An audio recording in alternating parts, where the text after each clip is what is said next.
The room smelled like coconut body oil and regret.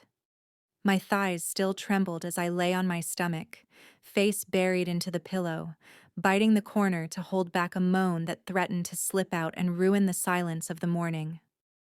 My husband, Marcus, was still inside me. Slow, deep, possessive. "You been missin' this, huh?" he whispered against my neck, his breath hot and filled with pride. I didn't answer. I didn't need to. My back arched on instinct. His hand slid down my side, holding my hip, then tightening around it as he picked up speed, every inch of him making me remember why I married him 10 years ago. Marcus wasn't just good-looking. He was real Chicago fine. 6 feet, caramel smooth skin, bald head, hard body from years of working HVAC jobs around the city. I used to call him my therapy. But therapy doesn't always fix everything. And as good as it was, as much as I whispered yes into the mattress with every stroke, something deep in my gut already knew this story was going to break us. Welcome back, Vault Seekers. You're tuned in to Top Stories Vault, your plug for the realest, rawest, true life stories that sound too wild to be made up. If you're the kind of person who lives for drama, for truth hidden behind the front porch smile of a quiet neighborhood, this is your story. Hit that like button. Smash subscribe. Drop a comment if you ever been in a house where too many secrets lived under one roof. We watching the vault, but the vault's watching back. Now let's dive in. It started with a visit. Just a visit. "Baby, remember Mr. Rowland?" Marcus said, wiping his hands on a dish towel. "He callin' from Indiana. He wanna stop by this weekend. Said he's bringing his daughter too." I nodded slowly. "The one that moved in with him last year?" "Yeah, his youngest. 17 back then. She grown now. Said she just turned 19. Roland was a family friend. Not really family, but that kind of man your husband always calls Unc out of respect. He used to hang out with Marcus's father, back when they all lived off South Pulaski. Hadn't seen him in years, but I remembered the voice. That deep, smooth, pastor-like tone. And his walk. Always like he owned the whole room. The daughter. I didn't know. Yet. They showed up Friday night in a silver Buick with the radio blasting some old Donny Hathaway. Roland stepped out first. Same slick beard, same gold chain with the cross. Black slacks, burgundy shirt. And behind him, a problem. "Hey, I'm Lexi," she said, with a soft voice and a smile that was way too sweet for what her body was saying. Curves that didn't match her age. Light brown skin, long box braids down to her waist, and eyes that could make a married man forget his wife was standing right next to him. I felt Marcus shift beside me, and something in me shifted too. Dinner was quiet, but the tension was loud. Roland sat across from me, eyes locked too long on my lips when I sipped wine. Lexi laughed a little too hard at Marcus's corny jokes, her legs always crossed and recrossed, her thigh rubbing against his under the table. I watched. I noticed. But I said nothing. We had no guest room, so we gave them our bedroom. "You sure?" Roland asked with that slow smile. "We can sleep on the couch." Marcus shook his head. "Nah, Unc, y'all take the bed. Me and Tasha fine down here." And that's how it started. 2 nights, 4 people, 1 house, and secrets that would start in whispers and end in cries. That night, I couldn't sleep. Marcus was snoring beside me on the couch, mouth wide open, remote still in his hand. I tiptoed to the kitchen for water and heard it. The sound of laughter upstairs. Then a voice. Deep. Calm. Roland. And then something softer. Lexi. I knew what I was hearing. I knew the language of midnight secrets. But I didn't want to believe it. Not yet. Saturday morning, Marcus left to go fix something at his cousin's house. I stayed behind. I made breakfast. I smiled through it. But I felt eyes on me. Roland's. Every time I bent over. Every time I moved. Later that afternoon, Lexi came out in shorts too short for Jesus and a tank top that clung to every sinful curve. "Mind if I help with the laundry, Miss Tasha?" I laughed. "Girl, you ain't gotta call me miss. I'm only 32. "You look younger," she said, eyes gleaming.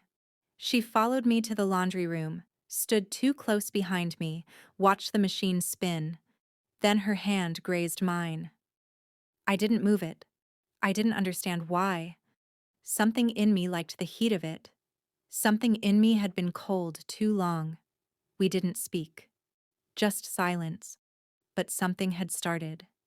Night 2 was quiet. Too quiet. Roland stayed in the bedroom watching TV. Marcus was in the garage tinkering with something he never fixed. Lexi stayed glued to her phone, legs curled up on the couch. And me? I was in the kitchen when Roland came in. "Couldn't sleep?" he asked. "Nope." He stepped closer. "You always make it hard for a man to sleep, Tasha. You know that?" I smiled, more out of nerves than flirtation. "You play too much, Mr. Roland." "Not tonight, I don't." He walked behind me, close. Close enough I felt the heat off his chest on my back. "Marcus don't know what he got," he whispered. "But I do." His hand slid around my waist. I should have stopped him. I didn't. He kissed my neck. I let him. It was wrong. So wrong. But it felt like something I hadn't felt in years. Desired. Vault seekers. You already know what's up. Drop those comments. Was Tasha just lonely?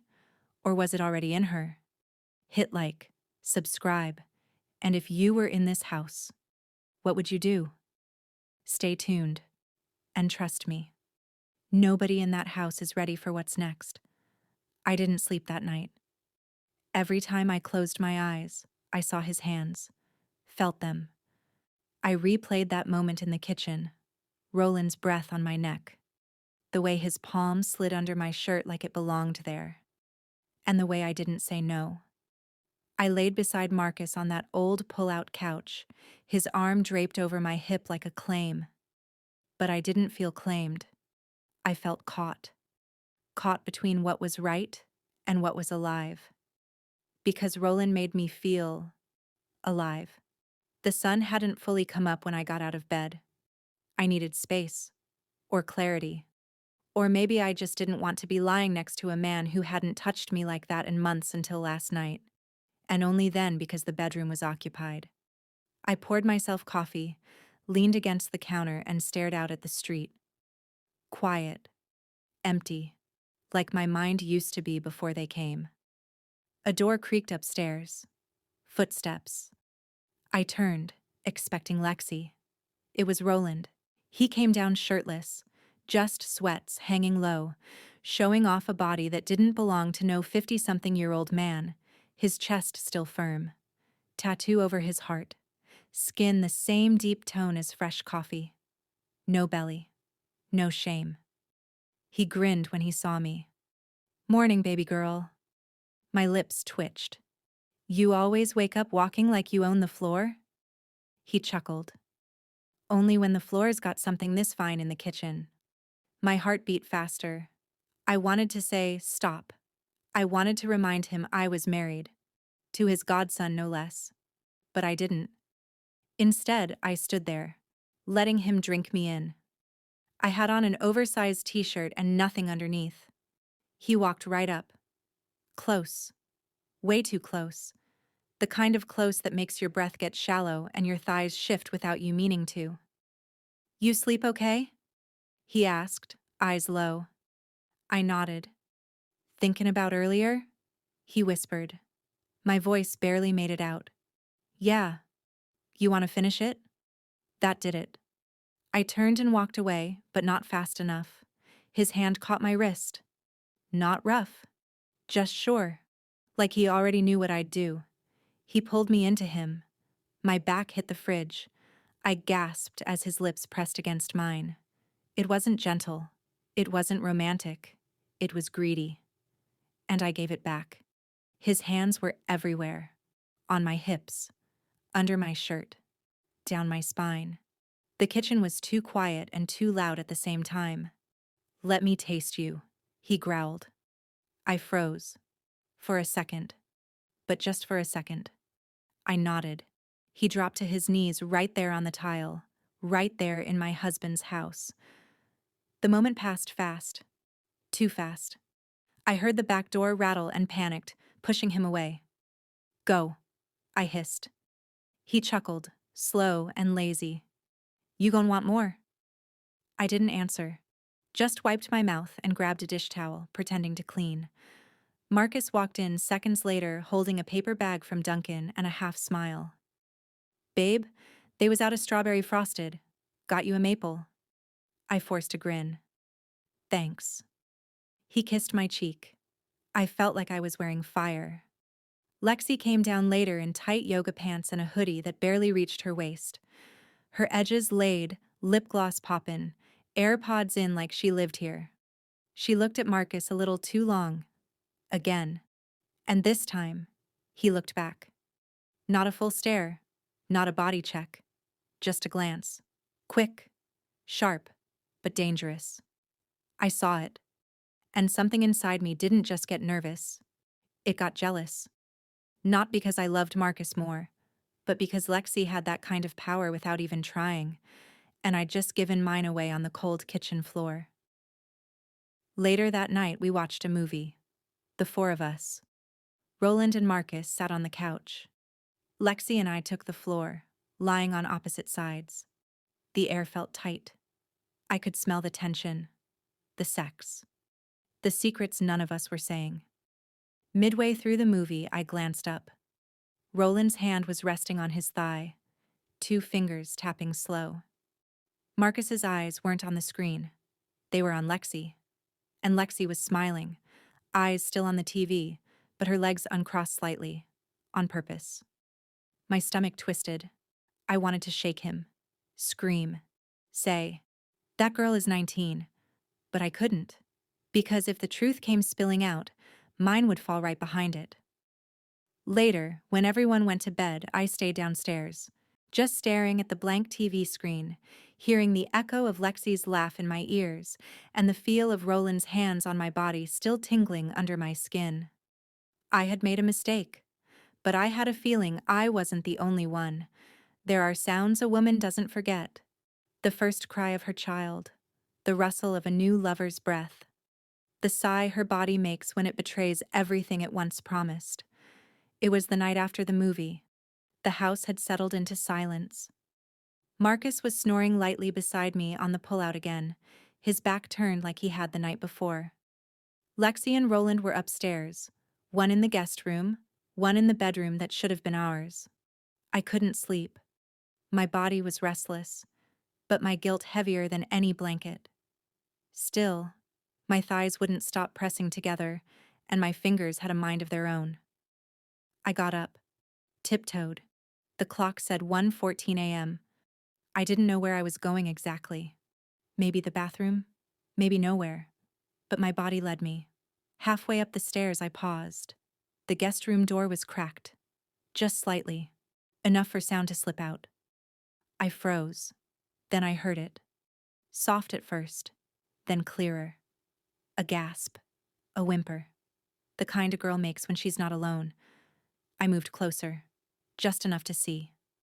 Lexi's leg was in the air, a long, toned, golden brown leg, the covers barely covering her waist. And there, between her thighs, was my husband, Marcus. His back flexed, head buried between her legs like he didn't need to breathe.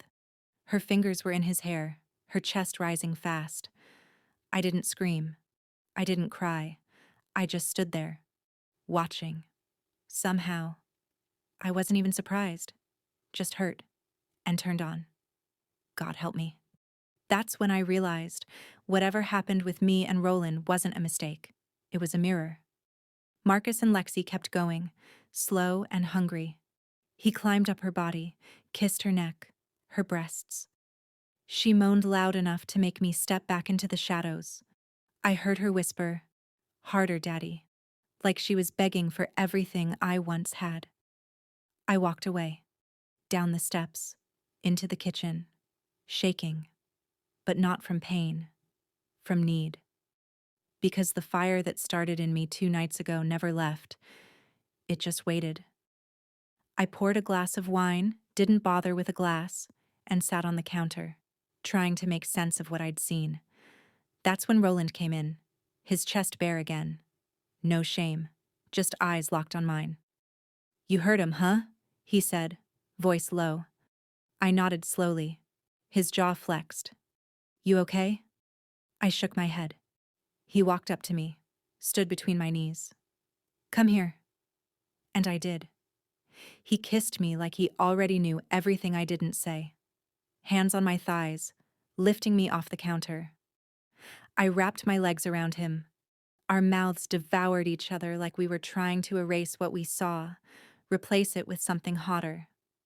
He carried me to the pantry, closed the door behind us, and laid me down on bags of rice and flour like we were on a bed made of secrets. His body was strong, eager. I gasped as he slid inside me, deep, smooth. I shouldn't have been that wet. But I was. We moved in rhythm, quiet at first, then frantic. The pantry walls shook, cans rattled. Somewhere upstairs, Lexi screamed out Marcus's name. Downstairs, Roland whispered mine. "Tasha," over and over. After we lay there, still, sweaty, ashamed, satisfied. "I saw him," I whispered. "With her." Roland didn't flinch, just said, "I know." "You knew?" "I've seen how she looks at him, just like I saw how you needed me." I sat up. "What does this mean?" He looked at me, real hard. "It means we even now?" But I wasn't sure that was true, because even didn't feel this good. Even didn't crawl inside your body and make you forget your last name. Even didn't make you want more. The next morning, Lexi came down humming like nothing had happened. Hair in a bun. No bra. Just a tank top and tiny shorts. Marcus followed, acting normal. Kissed my cheek. Sipped coffee. Nobody said a word. But I could feel it. The tension. The pretending. The smell of sex still clinging to the corners of the house. I couldn't even look at him. Not because he cheated, but because I wanted to do it again. With his godfather. And I knew I would. Later that day, Roland caught me alone in the laundry room. He grabbed my hand and pulled me behind the dryer. His mouth was on mine before I could say a word. Quick. Raw. Hungry. My panties were pushed to the side. His belt barely unbuckled. We moved like we had minutes before the house caught on fire. When he came, he kissed my neck and whispered, "This ain't over." I believed him. Because something had shifted. We weren't just sneaking anymore. We were spiraling. That night, I watched Marcus hold hands with Lexi when they thought I was asleep. And I didn't say a thing.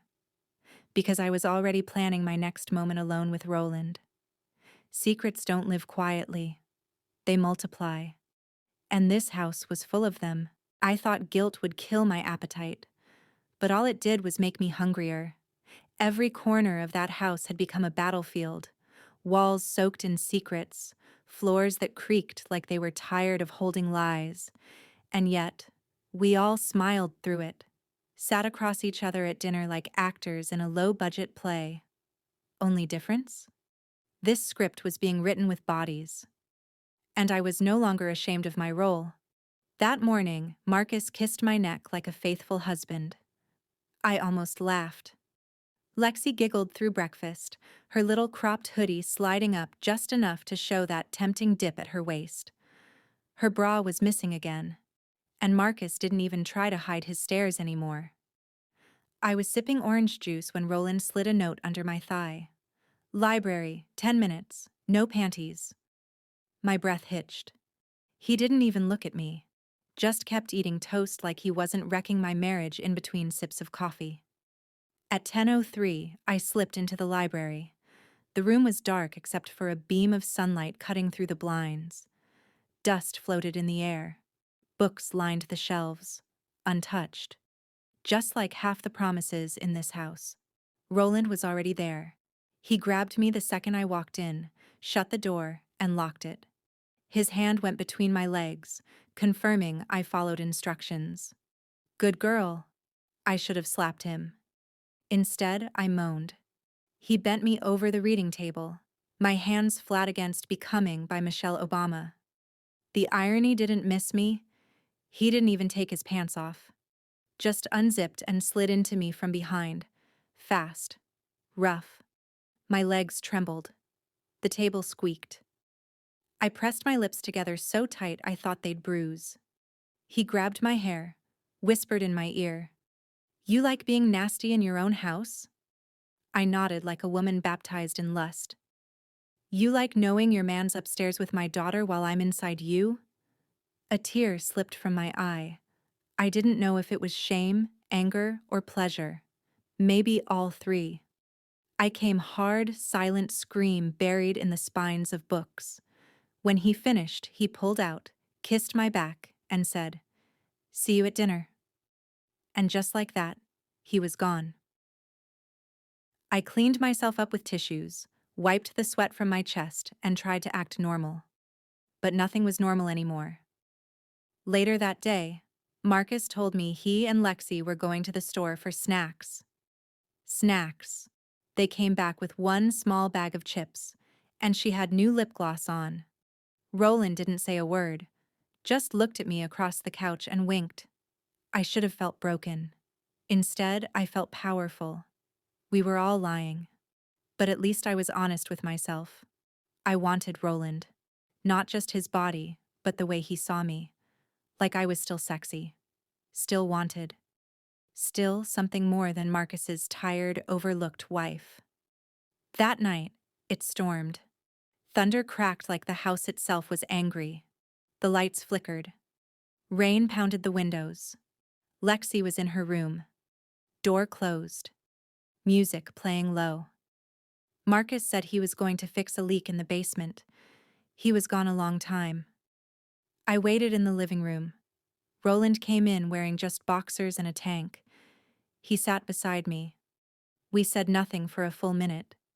Then his hand slid up my thigh. My legs parted like they were on autopilot. He kissed me slow, deep. Different this time. Not just sex. Something more dangerous. He picked me up, carried me to the fireplace rug, and laid me down. The flicker of the flames danced across our skin.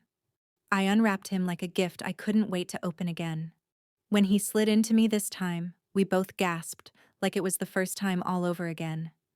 We moved together slow, deliberate. No rush. Just heat. He whispered things in my ear, things Marcus never had the nerve to say, and I believed every word.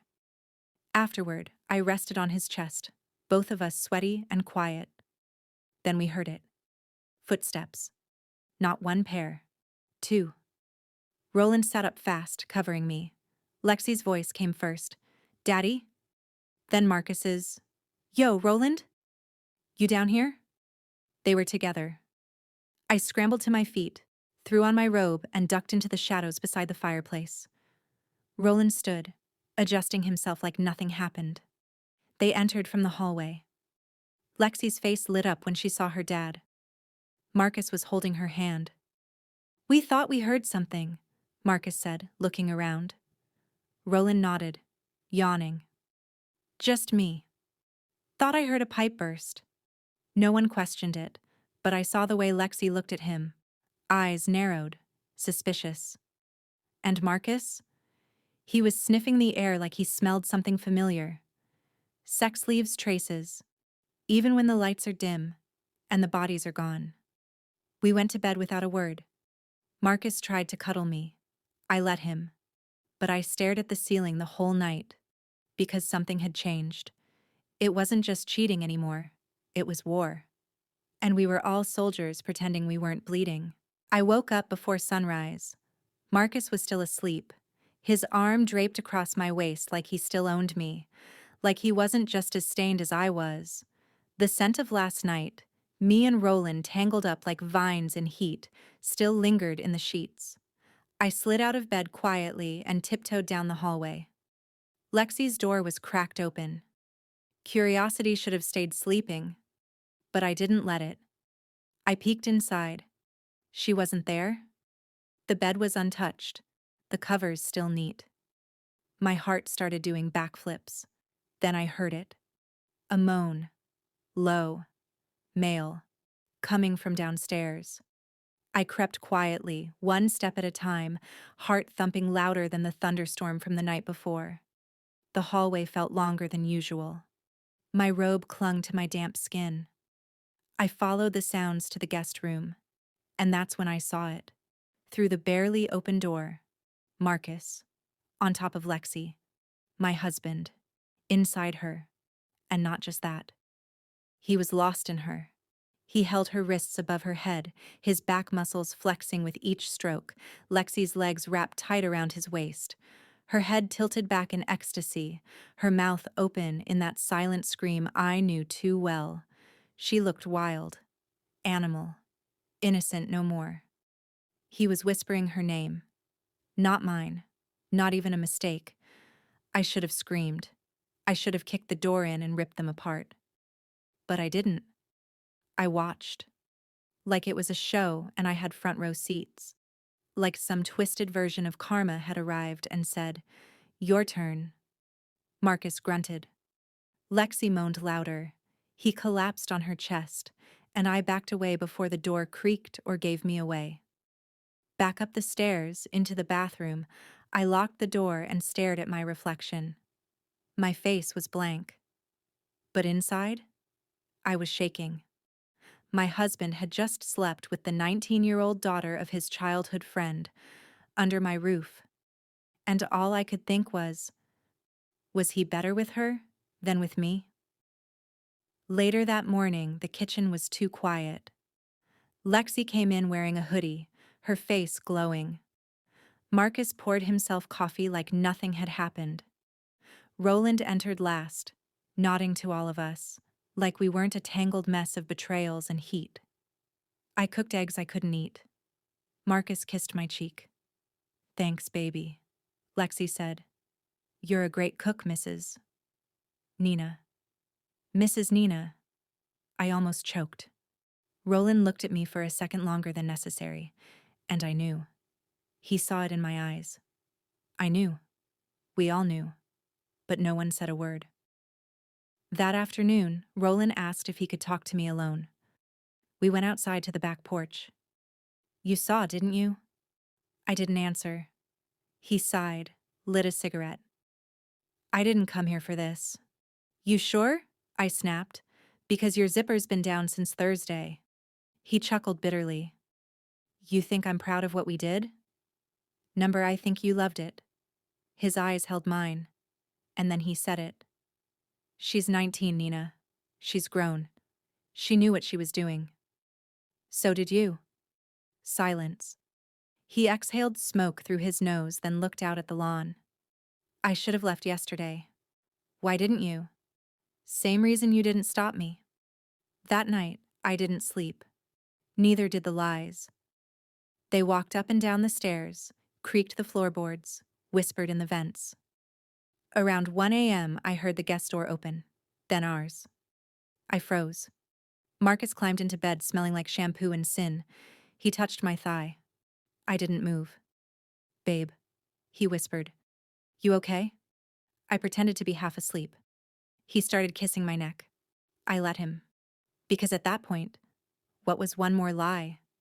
He slid into me slowly, thinking he was making love. I stared at the ceiling again. No moan, no shiver, just motion. Like washing a dish you know you're going to break anyway. When he finished, he whispered, "I love you." I almost asked him if he told Lexi that too, but I didn't. I just nodded and turned my back to him. The next morning, Lexi avoided everyone. Roland barely spoke. Marcus acted like he was on some romantic getaway. Me? I was breaking quietly, until I caught Lexi in the hallway and said, "We need to talk." She blinked. "About?" You know what? Her lip twitched, then curled. Oh, you mean your husband? I folded my arms. You think this is a game? She stepped closer. Isn't it? I looked her dead in the eye. Does your father know? Her face froze. That hit a nerve. Then she leaned in, whispered, Does he know about you and my daddy? Just like that, the game changed. Now it wasn't about guilt. It was blackmail. And Lexi? She wasn't some innocent teen. She was a fire I couldn't put out. And she knew it. Sunday morning came like Judgment Day. Gray skies, cold wind, and a house full of secrets barely holding it together with duct tape and fake smiles. I sat on the couch pretending to scroll through my phone, but my mind was racing. Lexi was in the kitchen.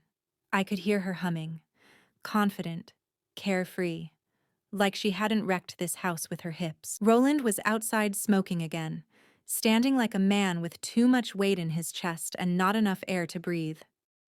Marcus had just finished showering. The scent of his cologne drifted down the hallway. Same one he wore on our wedding day. The irony made me nauseous. I stood up and walked outside. Roland looked at me. I said nothing. He passed me the cigarette. I took a drag, even though I hated the taste.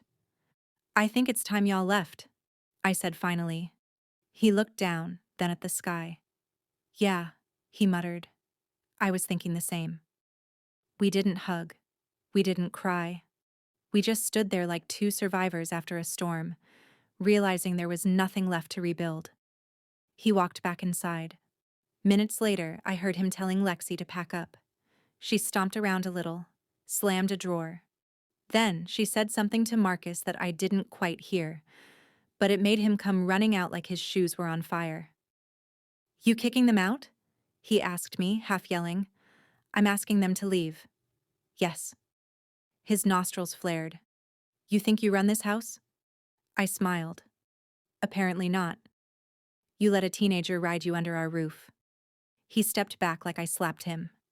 Who told you? No one had to. I saw you. Silence. Then he said the only thing he could think to say. I messed up. I laughed. Cold.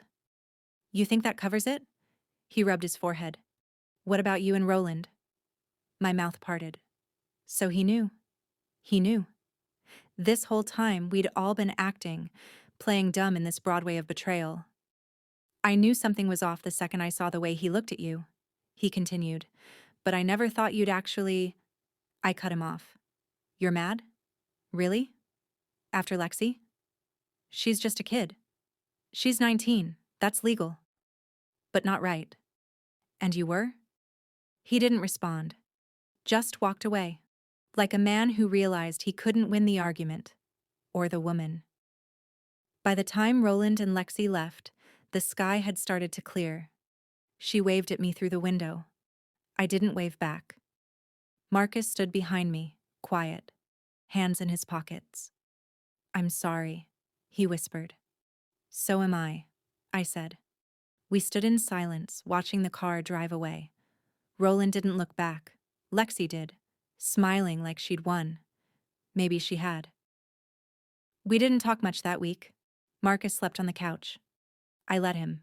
He brought me flowers. I didn't put them in water. We both knew the truth.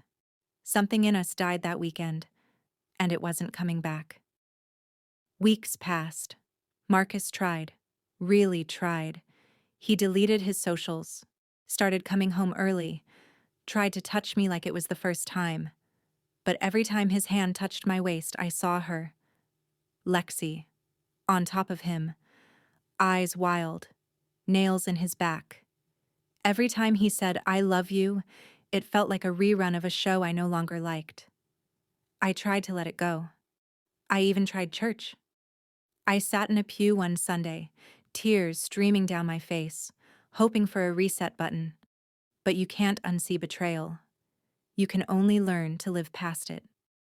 One night, I sat Marcus down. I forgive you, I said. But I can't forget. He nodded. I get it. And I can't sleep next to someone I don't trust. He didn't argue, didn't beg. He just looked at me, broken in a way I hadn't seen before, like he knew. This was the end. He moved out the next week. I kept the house, the couch, the memories, and the ache. I never heard from Roland again. Never saw Lexi's name pop up on socials. It was like they both disappeared into smoke. Good. Let them stay gone. Let them be someone else's nightmare. Now, it's quiet. Painfully so. But there's peace in knowing the worst is over. That even when no one's watching, the truth always finds its way to the surface. And sometimes, surviving the fire means learning to live with the burns. Vault Seekers, thank you for staying with me through every twist and secret of when no one was watching. If you made it to the end, you're real. You're loyal. You're family. Drop your thoughts in the comments. What would you have done if you were in Nina's shoes? Like, subscribe, hit the bell icon so you never miss the truth bombs we drop here on Top Stories Vault. Stay sharp, stay curious. Until the next one.